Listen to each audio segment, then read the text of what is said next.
रात का सन्नाटा, सुनसान सड़क और एक अकेली लड़की।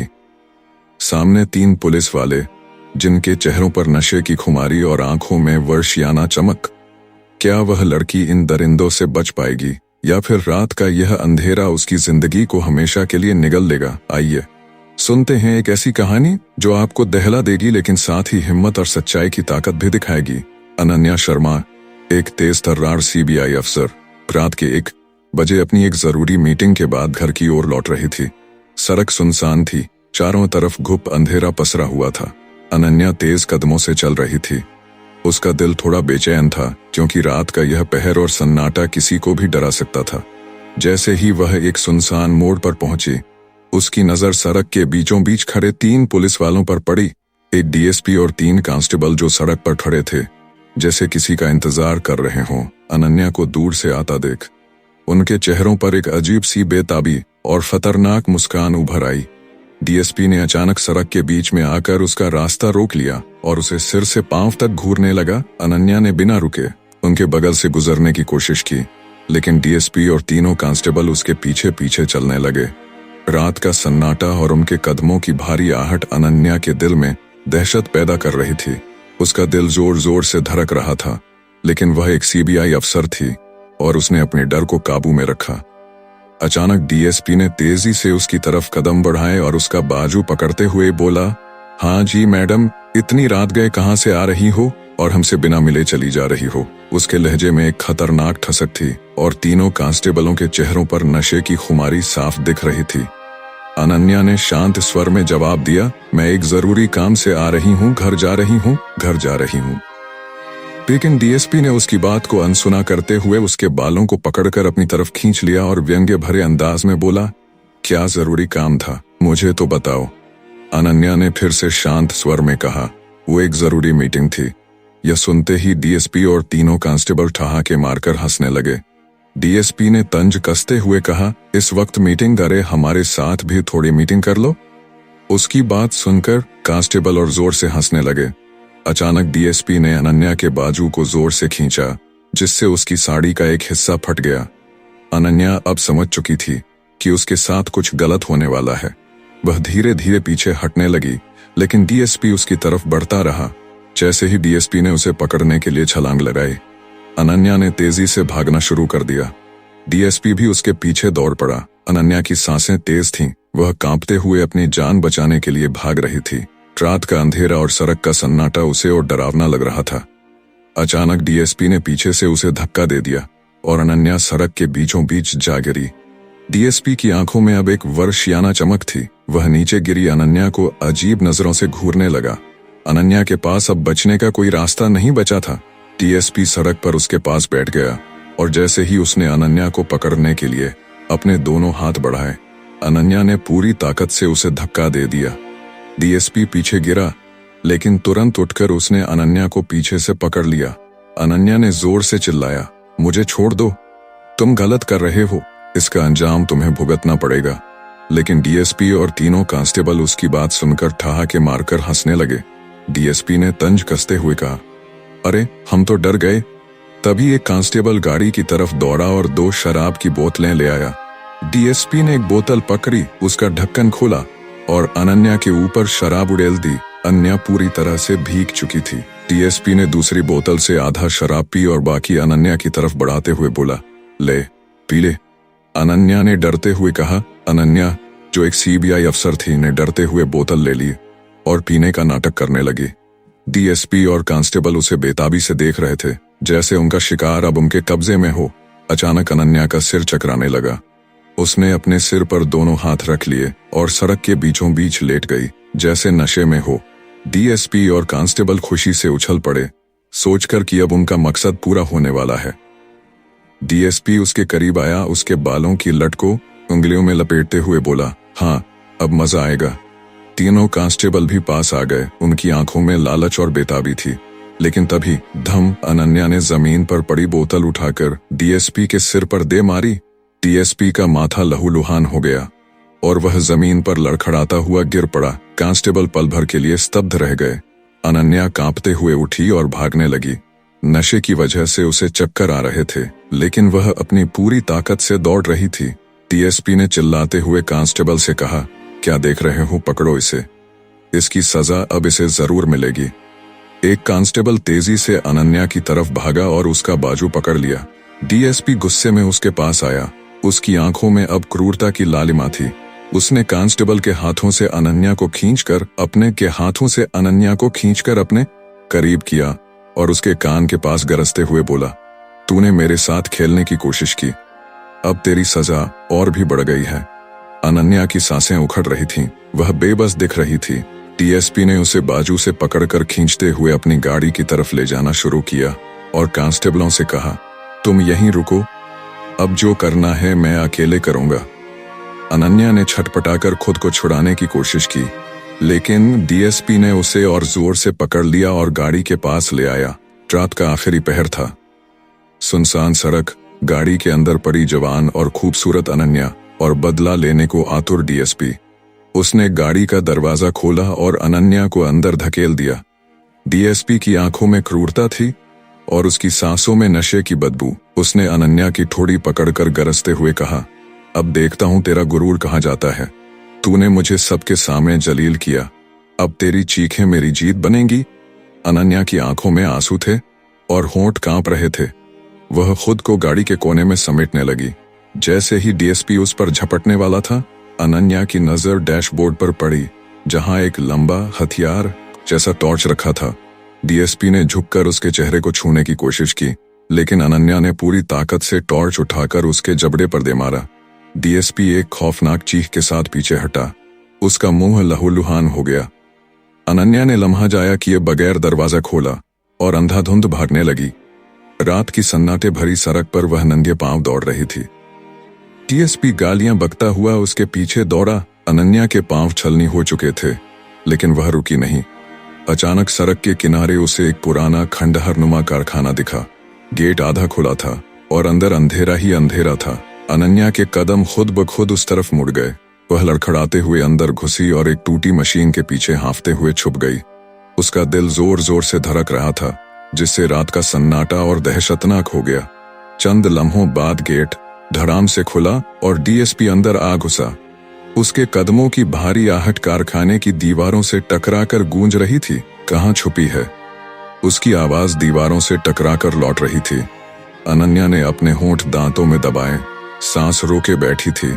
डीएसपी ने एक जंग लगी लोहे की सलाख उठा ली और उसे जमीन पर रगड़ता हुआ आगे बढ़ने लगा। अचानक एक आहट हुई। डीएसपी जोर से हंसा। हाँ, तू बच नहीं सकती, यह अंधेरा कारखाना ही तुझे बर्बाद कर देगा। अनन्या की आंखों से पसीना टपकने लगा। अचानक डीएसपी की नजर मशीन के पीछे गई। वह चुपके से मशीन के पास पहुंचा और अनन्या को कमर से पकड़ लिया। अनन्या की सांसें तेज हो गईं। उसने डीएसपी की तरफ मुड़कर कहा, तुम ये सब ठीक नहीं कर रहे।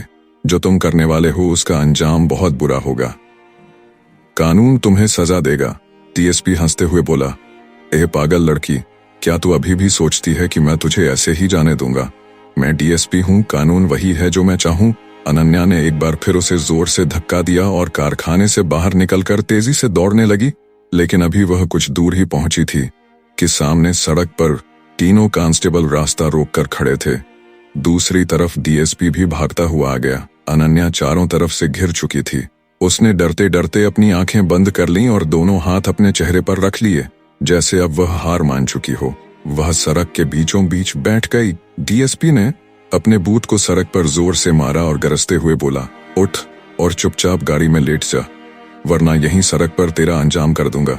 अनन्या ने धड़कते दिल के साथ धीरे धीरे अपने हाथ आंखों से हटाए और कांपती आवाज में कहा, तुम लोग समझते हो कि तुम्हारे पास वर्दी है, इसलिए जो चाहो कर सकते हो, लेकिन याद रखना, जुर्म कभी देर तक नहीं टिकता।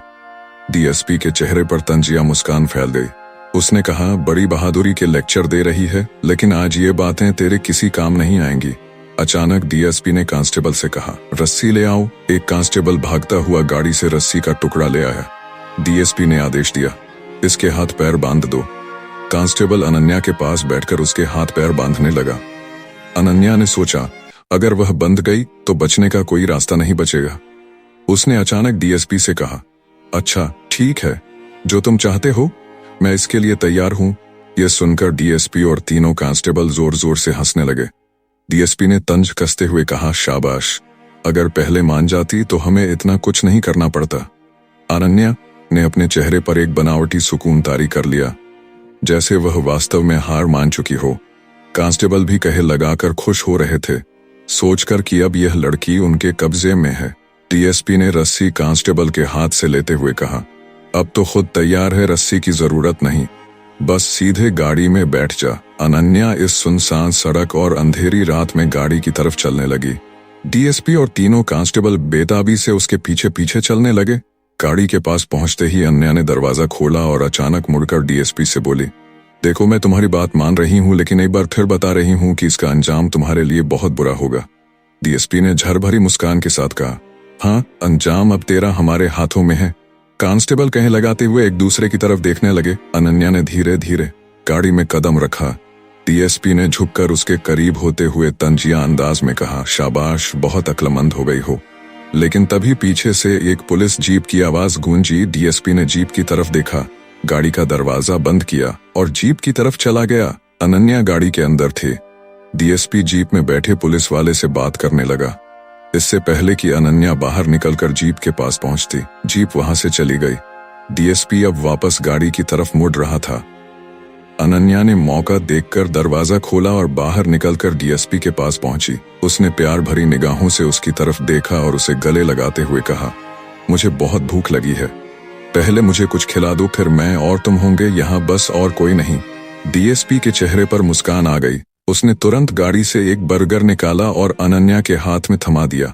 अनन्या सड़क पर बैठ गई और बर्गर खाने लगी। डीएसपी अधीर होकर खड़ा था, उसका सब्र जवाब दे रहा था। उसने कहा, जल्दी खा, वक्त नहीं है। अनन्या ने मन ही मन सोचा, लगता है अब और रोकना मुमकिन नहीं। अब मैं क्या करूं? वह डरते डरते सड़क से खड़ी हुई। अंधेरी रात और सुनसान सड़क का सन्नाटा डर पैदा कर रहा था।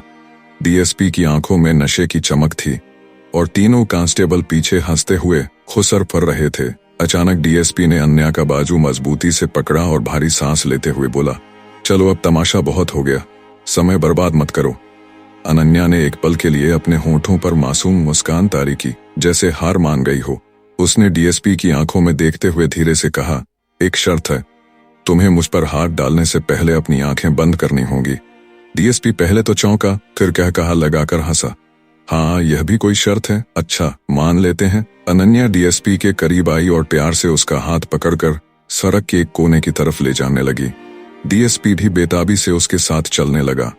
अनन्या ने एक वीरान जगह पर रुककर कहा, यहाँ ठीक है। डीएसपी ने हैरानी से कहा, यहाँ कोई देख लेगा। अनन्या ने जोश दिलाते हुए कहा, तुम डीएसपी हो, तुम्हें किसका डर?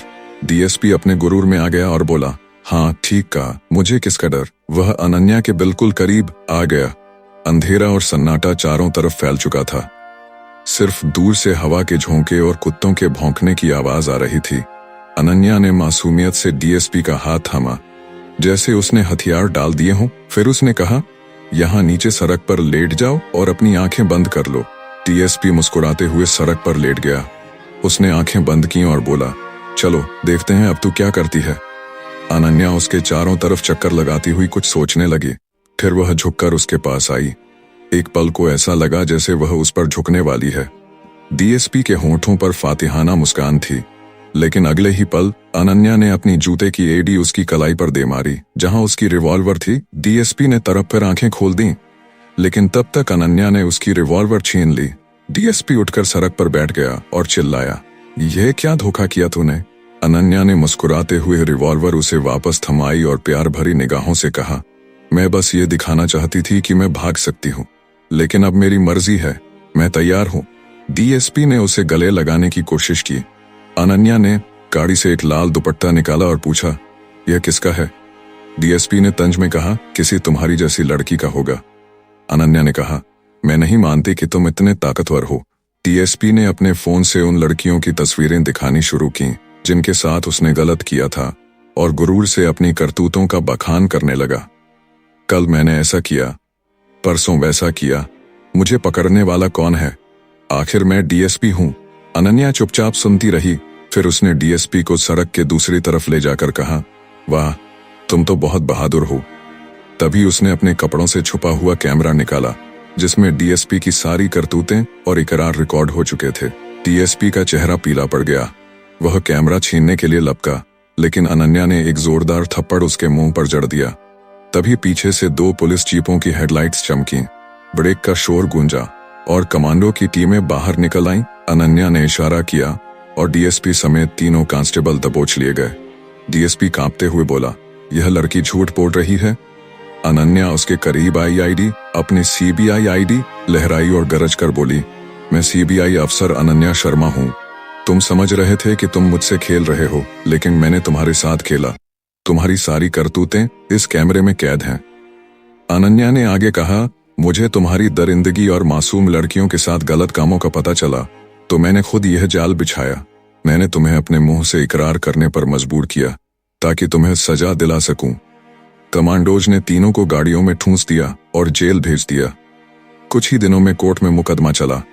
अनन्या ने कैमरे की रिकॉर्डिंग और सभी सबूत जज के सामने पेश किए। इन सबूतों ने न्याय की राह आसान कर दी। डीएसपी और कांस्टेबलों को कड़ी से कड़ी सजा सुनाई गई। इस कहानी से हमें सीख मिलती है कि बुराई कितनी भी ताकतवर क्यों ना हो, सच्चाई और हिम्मत के सामने उसे हारना ही पड़ता है। अनन्या शर्मा ने अपनी हिम्मत और चालाकी से उन दरिंदों को सजा दिलाई जो अपनी वर्दी के दम पर मासूमों को शिकार बनाते थे। डीएसपी को लगता था कि वह सबके साथ खेल रहा है, लेकिन असल में अनन्या उसके साथ खेल रही थी। उसने अपने मिशन के लिए सब कुछ सहा ताकि इन दरिंदों को बेनकाब कर सके। यह कहानी साबित करती है कि ताकत और पद का गलत इस्तेमाल सिर्फ अस्थायी संतोष दे सकता है, लेकिन सच्चाई हमेशा जीतती है। अगर आपको यह कहानी पसंद आई तो मेरे चैनल आरू के किस्से को सब्सक्राइब करें, लाइक करें और अपने दोस्तों के साथ शेयर करें। सच्चाई का साथ दें, क्योंकि सच हमेशा जीतता है। अगली बार फिर मिलेंगे, तब तक खुदा हाफिज।